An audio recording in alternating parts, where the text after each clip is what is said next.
वो उसे पकड़कर उसे मार देंगे। मैंने इतने लोगों को खोया है जो मेरे अजीज थे, अब मैं और किसी को खोना नहीं।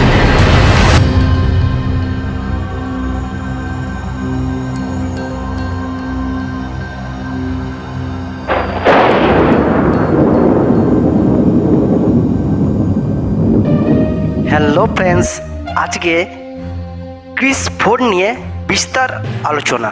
কি ফ্রেন্ডস, এই ক্রিস ফোর যে মেন অ্যাক্টার সুপারস্টার কে থাকবে? আমরা কোই মিল গয়া থেকে শুরু করে ক্রিস 1, 2, 3 এবং 4, এই 4 নিয়ে অনেকজনের অনেক মত। কোন সুপারস্টার থাকছে এই সিনেমার মূল ভূমিকায়? এই মুভিটিতে শোনা যাচ্ছে ঋত্বিকের ভিলেনের চরিত্রে আবার ঋত্বিকে থাকছে। তাহলে ফ্রেন্ডস বুঝতে পারছো এই মুভিটি একটি অন্য পর্যায়ে আসতে চলেছে। তো ফ্রেন্ডস, আজকের এই ইন্টারেস্টিং ভিডিও সম্পূর্ণ তথ্য নিয়ে আজকের এই ক্রিস ফোরের আপডেট।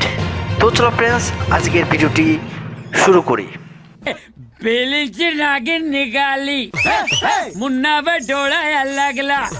ঋত্বিক রোশন তার চলচ্চিত্র নির্মাতা বাবা রাকেশ রোশনের সঙ্গে এই গ্রীষ্মেই আনছে বড় চমক। এবার ক্রিস ফোর নিয়ে মুখ খুললেন বলিউডের পরিচালক সিদ্ধার্থ আনন্দ। ঋত্বিক রোশন অভিনীত ক্রিস হল বলিউডের অন্যতম সফল ফ্র্যাঞ্চাইজ। শুধু তাই নয়, ভারতীয় সুপার হিরোর দুনিয়ার সেরা হিসাবে ধরা হয়। 2021 সালে ক্রিস ফোর আসার ঘোষণা করা হয়েছিল, তবে তার থেকে নির্মাতারা পুরোপুরি চুপ করে যান। কেননা এই ক্রিস ফোরের মেন অ্যাক্টার কে থাকছে তা আমরা সোশ্যাল মিডিয়ায় নানান তথ্য পেয়েছি। অস্থির হয়ে পড়েছিল দর্শকরাও। এখন সিদ্ধার্থ আনন্দের একটি টুইটে চলচ্চিত্র নির্মাতা সম্প্রতি একটি টুইটে প্রতিক্রিয়া জানিয়েছেন। ক্রিসের ছবি দিয়ে লেখা হয়েছে সে আসছে, মানে ফ্রেন্ডস এই মুভিতে ঋত্বিক রোশনই থাকছে। আর এই টুইটে প্রতিক্রিয়া জানিয়েছেন সিদ্ধার্থের জবাবে, হ্যাঁ সে আসছে ঋত্বিক রোশন।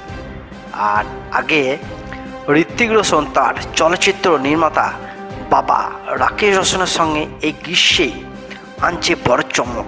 ঘনিষ্ঠ একটি সূত্রে জানিয়েছেন অভিনেতা বর্তমানে ওয়ার 2 নিয়ে ব্যস্ত আছেন, আর তা শেষ হলে তিনি তার বাবা আর টিমের সঙ্গে পরবর্তী পদক্ষেপের পরিকল্পনায় বসবেন। কবে থেকে শুরু হবে ক্রিস ফোরের কাজ? রাকেশ এবং তিনি দুজনেই এমন একটি গল্প দর্শকদের উপহার দিতে চলেছেন যা প্রত্যাশা ছাড়িয়ে যাবে। নির্মাতারা ঠিক করেছেন 2024 সালের মধ্যেই সব ঠিকঠাক থাকলেই 2025 সালে এই ক্রিস ফোর মুক্তি পেতে চলেছে।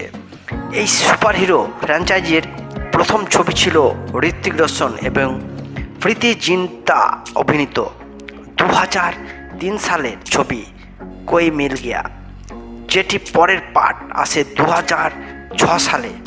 ক্রিস হিসাবে অভিনয় করেছিলেন ঋত্বিক রোশন, প্রিয়াঙ্কা চোপড়া, তা তো ফ্রেন্ডস আমরা জানি। তৃতীয় ছবি ক্রিস 3 ঋত্বিকের বিপরীতে ছিলেন কঙ্কনা রানাওয়াত। সেম সিনেমাটি মুক্তি পায় 2013 সালে। একটি সাক্ষাৎকারে জানিয়েছেন ফ্র্যাঞ্চাইজির সবচেয়ে বড় সিনেমা হবে ক্রিস ফোর, তবে যেভাবে বক্স অফিসে ব্যর্থ হচ্ছে একের পর এক সিনেমা তা নিয়ে উদ্বিগ্ন প্রকাশ করেছেন। ক্রিস ফোর বড় বাজেটের ছবি হতে চলেছে। পৃথিবীর ছোট হয়ে গেছে এবং আজকের বাচ্চারা হলিউডের সুপারহিরো ফিল্ম দেখতে অভ্যস্ত, যেগুলো 500 থেকে 600 মিলিয়ন ডলারের বাজেটে তৈরি হয়। আমাদের বাজেট তো মাত্র 200 থেকে 300 কোটি। এবং ফ্রেন্ডস, তোমরা বুঝতে পারছো যে এই মুভিটি 200 থেকে 300 কোটির মধ্যে এই মুভিটি বড় বাজেট নিয়ে ভিএফএক্স কাজ নিয়ে ক্রিস ফোর আসছে। এবং ফ্রেন্ডস, আমরা দেখতে চলেছি ক্রিস ফোর। তো ফ্রেন্ডস, আজকের এই ভিডিওটি অবশ্যই ভালো লাগলে অবশ্যই চ্যানেলটি লাইক, শেয়ার এবং এই ধরনের আরও ইন্টারেস্টিং ভিডিও পেতে অবশ্যই ফ্রেন্ডস চ্যানেলটিকে সাবস্ক্রাইব করে অবশ্যই রাখবে। Take care.